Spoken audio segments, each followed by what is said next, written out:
ভাইরে ভাই, আমি এখন অবস্থান করতেছি গাজীপুর কড্ডা ব্রিজ, নাওজোর কড্ডা ব্রিজের এই সাইডে, ভাঙা ব্রিজের এই সাইডে।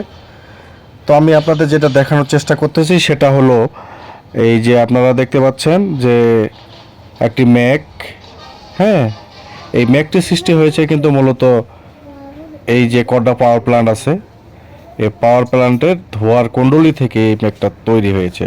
আর আপনারা নিশ্চয়ই জানেন যে এই ধরনের মেঘ মানে এখানে, হ্যাঁ, কার্বন ডাই অক্সাইড আর অন্যান্য গ্যাসের পরিমাণ বেশি।